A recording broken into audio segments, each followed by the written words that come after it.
see ya. Welcome to Camera Zone.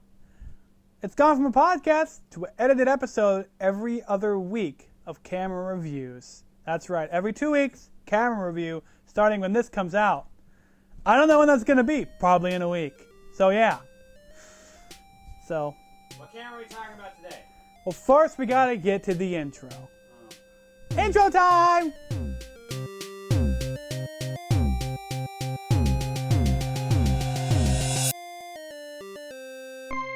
So today we're talking about the Sony PXW Z100. This camera's been out for a while, and I have used it a buttload. And I always gave it crap, but I'm gonna actually do a glowing review of this camera, because actually, after all the firmware updates, after everything's been done to this camera, Sony has left it behind. This is actually a great camera, and it's better than Sony's new camera, because that's crappy as crap. In fact, I think they literally made the cheapest camera they ever did with this 150. So we're gonna talk about the 100 instead. So first, what's this? Nice lens cap. Pow! Open. You know what's crazy? We look at the camera here. I'm gonna turn it on. Oh yeah, I can tell you how long it takes to turn on. So I just flick the switch. I got Sony logo on. Bam! Goes to its paces. Goes to its paces. On. Fully on. There you go. About 15 seconds. So when you're zoomed all the way out, this is pretty wide, because right here, that's in frame on this shot right here. Yeah, this is a massive field of view. This is a very wide angle lens. Speaking of the lens, this lens is a Sony G lens. Josh is going to try and zoom in on that here. Now G stands for good. It sure as hell doesn't stand for great, because it's not a constant aperture lens. So it's a good lens, I guess. It's 20 times, which is actually the longest zoom optically in any 4K camera, period. Even the new one. So it's a heck of a zoom range. It goes about 600 millimeters. Don't quote me on that. And the least bright it gets is f3.4 telephoto. Comes all the way back out to a f1.7. When I had my adapter on here, that I'll talk about at the end of the episode, I was right about 10 times. So right about here, I'm at f2.8. And I am, if I point this, I got a close-up on the camera right now.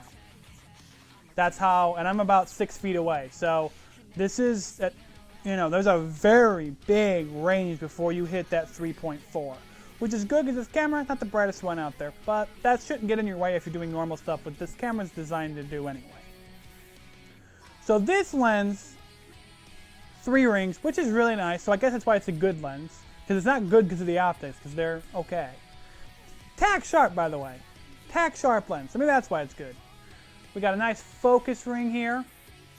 You want to give this ring nice broad movements. That's what you want to give it, because if you do nice broad movements, then you get nice broad focus pulls. Right? If you just do this, it won't move. And if it does move, then it'll start jumping around. So you want nice broad movements. This is a focus by wire lens. However, it is parfocal. All the way through, you should keep focus. Might lose it here and there, but it's not going to go super out of focus on you. It is pretty close to parfocal. That, as far as focus by wire lenses go, it's pretty good for that. Iris ring, very responsive, very nice. None of that weird jumping stuff. Very smooth. And one other complaint I have about this overall good lens: no stops. Why is there no stops? Even the zoom doesn't stop. Oh well. But otherwise, great lens. I really do like it. Now we get to the good stuff, the neutral density filter. This neutral density filter is making me thirsty. This neutral density filter is a 3-stop with a clear. So it's a 4-stop ND filter. 1, 2, 3, 4. I don't know if you hear that. Do you hear that? It's so awesome. Oh my God, a 4-stop ND filter, just like the old cameras. Yes. hate cameras that only have 2 stops of ND. If I'm doing an event, if I'm doing a concert or I'm doing news and it's 3 p.m. or 12 or noon, and I'm doing a live shot for the noon news and it's 12:30 p.m. and I'm in the blinding sun, I need 3. I don't need 2. I need 3 stops of ND. I need 1/64th. If it's 5 p.m. and I'm doing something, I need 2 stops of ND, depending on where the sun is. If it's a cloudy day, I need 1 stop of ND, or if there's too much light inside a room that has a lot of windows. And if I'm inside, I need it off. I need 3 stops of ND. It's important. It's awesome. Moving on. These buttons up here. See these buttons up here? These buttons right up here. We got 6 buttons. Get to zoom in. We got 6 buttons. We got 1, 2, 3, 4, 5, 6. At the current moment, the first 3 you can assign. These are assigned to nice, useful functions, so I probably wouldn't change them. Zebras, nice. Thumbnail, very quick switching from playback to camera. And then peaking. Now this peaking function is great on this camera because even though the LCD screen is not the best, this peaking function will always make sure, even in 4096 Cinema 4K, that you will nail focus on the LCD screen and the viewfinder, which are low quality. But that doesn't matter, because I've never missed focus, and that is more important.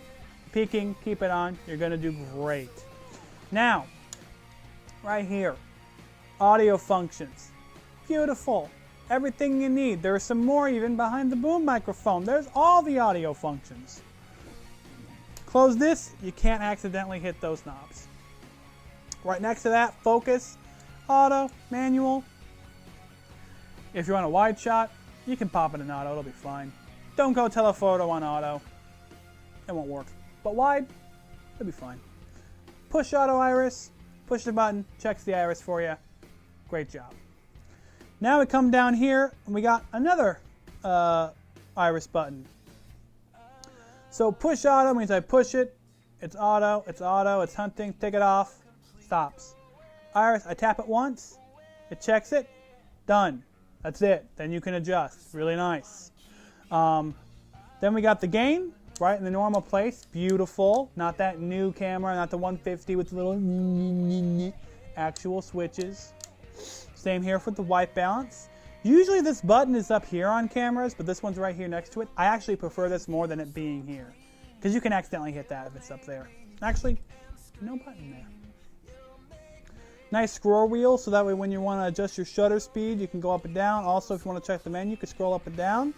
We got manual mode and auto mode, which is nice.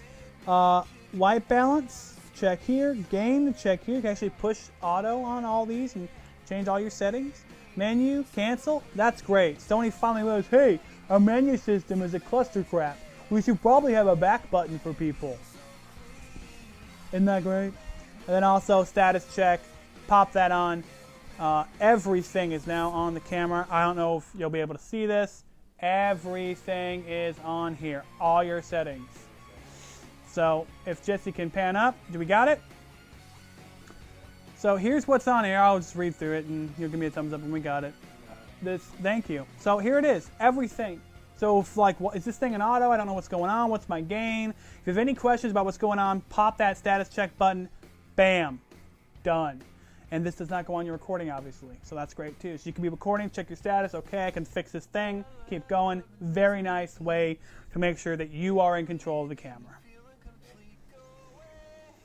Now, when it comes to menus, I'm going to push the menu button. We're not going to show you the menu, but the menu settings are huge.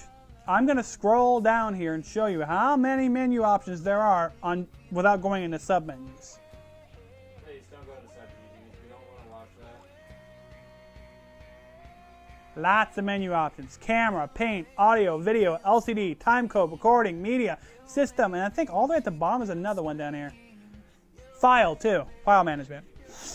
You can paint, you can do everything you need. If this camera was made in 2015 instead of 2013, it probably would have S-Log. Packed with features. Now, we get to look at the nice 4K logo. I'm kidding, you don't have to zoom in on that. We're going to go to the top of the camera now. So I'm going to do this, and then we're going to touch it down. And Now we're gonna look at the top of the camera. Top. So starting from the top of the cam, I'm not giving him indications. Hot shoe and cold shoe. You can put the MI shoe here, I believe, which is nice. We have a built-in microphone, which is it's kind of crappy. It's whatever.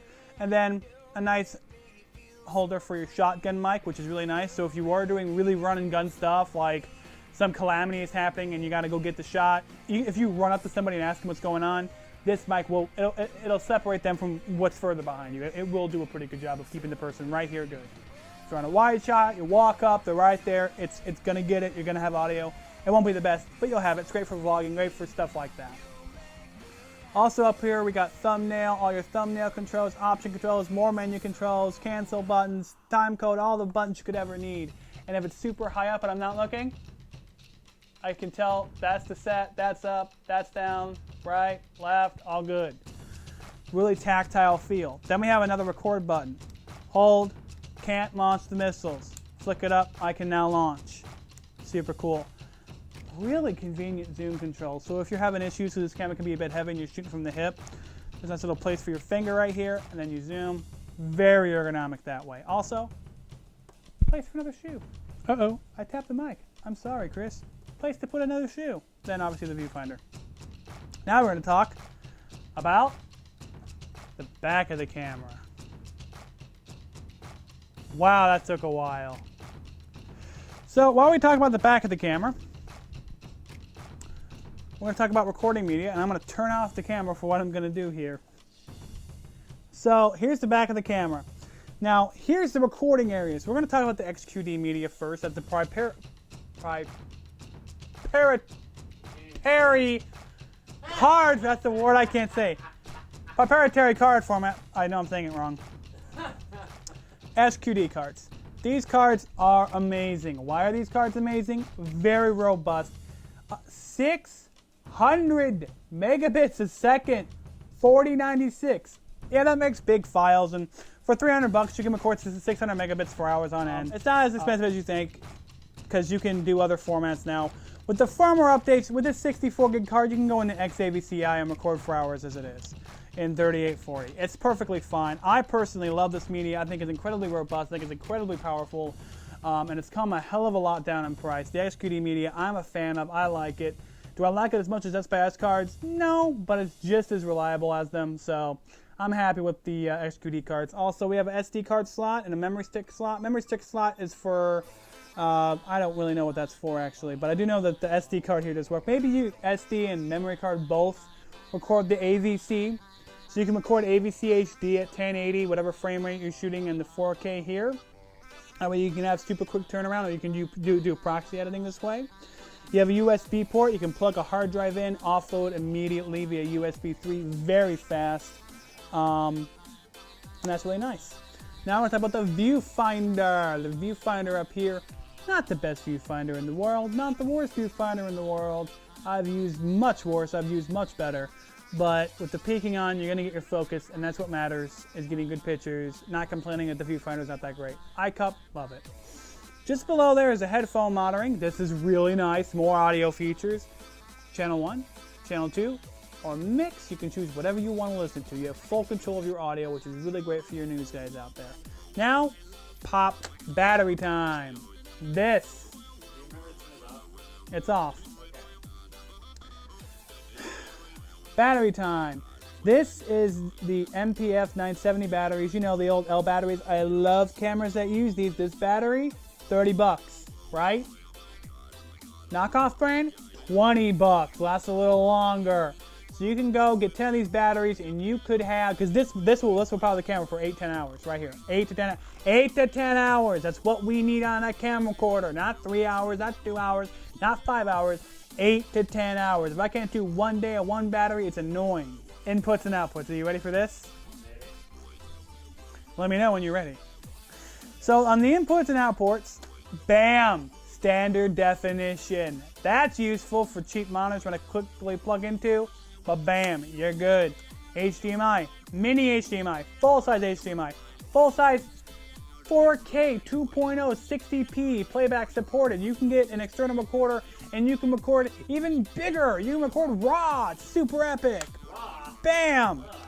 Then 3G HD SDI. That's right. Oh, I'm set up in a Cinema 4K. Let's pump out 3G SDI in 1080 and 60p to the switcher so I have super sharp, crisp images. Yeah. And then we have timecode, but not just in and out. Oh my gosh. We can sync other cameras to this camera, and guess what? We can sync this camera. Epicness. Perfect for all your event work right here.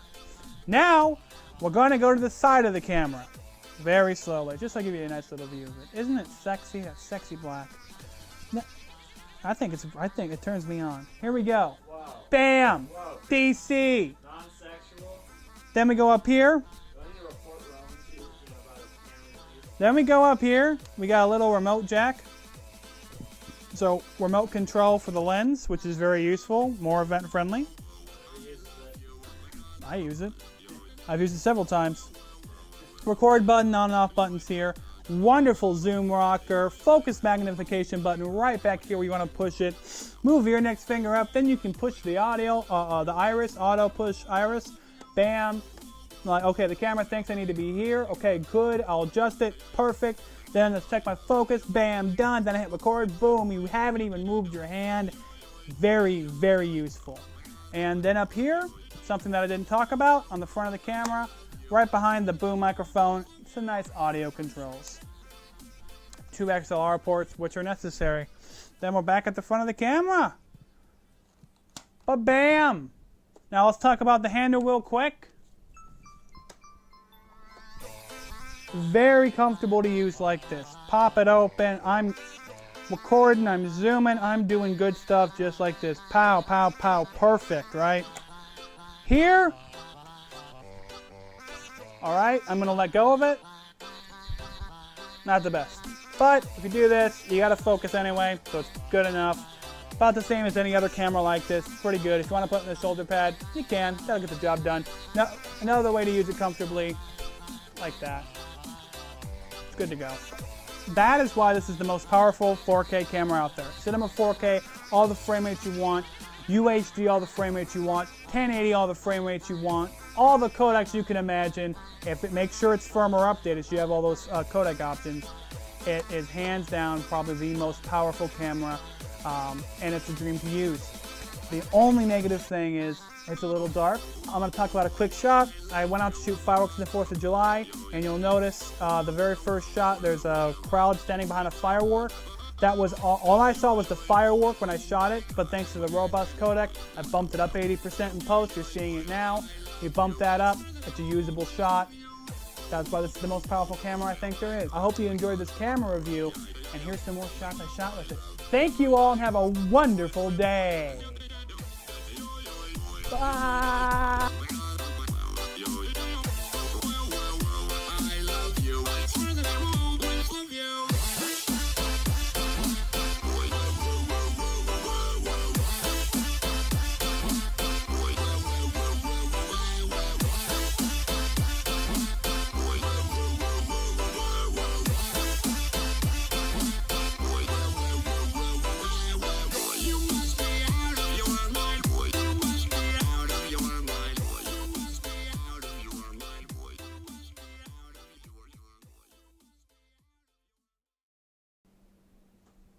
And we're recording.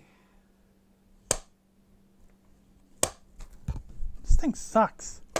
Whatever. No, it works just fine. Take 2. Thank you. I actually heard that in the microphone. I heard it in the microphone.